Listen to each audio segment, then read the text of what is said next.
I think that there are many challenges nowadays, also because early childhood development in general as a field has been growing dramatically in the past 2 decades. But there is the risk that the more we are asking for evidences and the more that we are thinking of how we can invest more in early childhood, we somehow lose our focus on the child. We do not become loyal to the inner beauty of the child and the potential that the child has. The schoolification of early childhood, the more standardized thinking of child's development and learning, the lack of trust in the skills that parents have as they are the primary educators of children, the lack of trust in the professionals that are serving children and families too. I think these are, how to say, challenges that are in the tissue that can create the foundational for a way of thinking about early childhood. A new way, although there is an old way rooted in many theories that have been in the beginning of the 20th century. However, I feel like we are somehow losing the essence of them and going to a too pragmatic way of looking at early childhood field. This, for me, is the main challenge.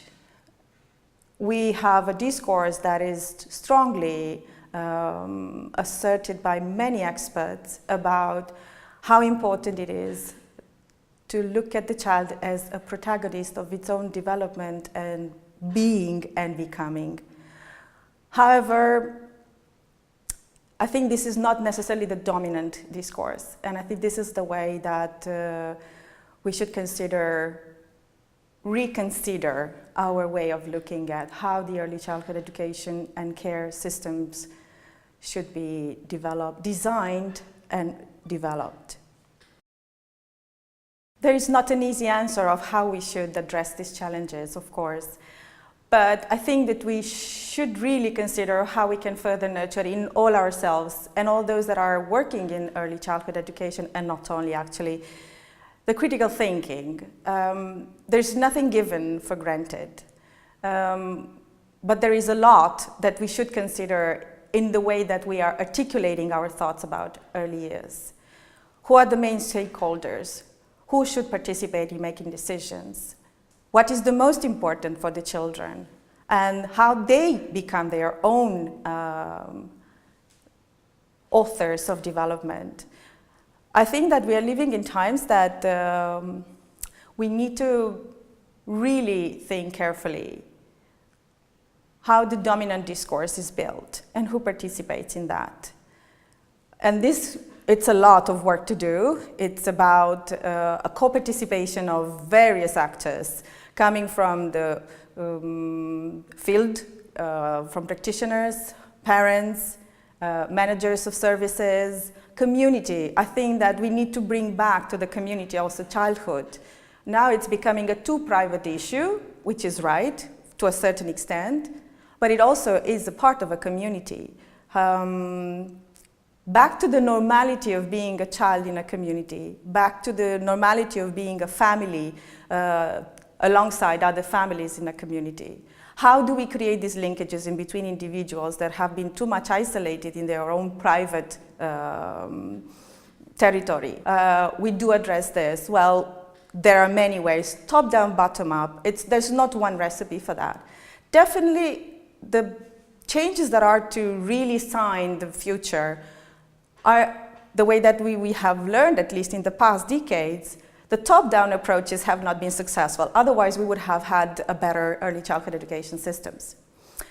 So there is still trust in the not the top-down, the bottom-up approaches. So there's still hope that as long as we do support innovations in the field, that means critical thinking, that means reflective skills, that means not taking for granted the dynamics that exist nowadays in everyday's lives of either child, either parent, either professional.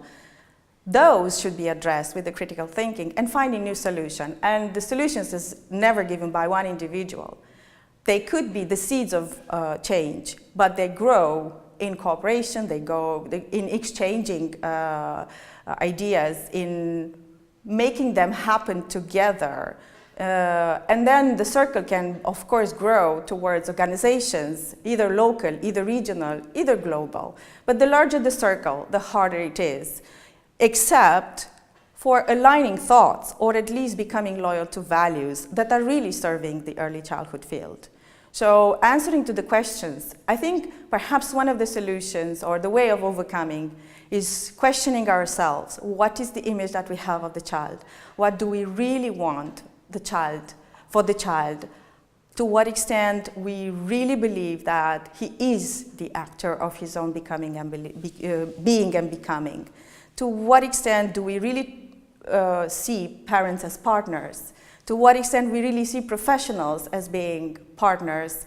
To what extent do we really think that change is not done by those that are writing the policy documents, but by those that are really working with children and families? Rooted in the same values, that could be a way of addressing the challenges by sharing a shared vision. And to what extent we have a shared vision, that's a long discussion.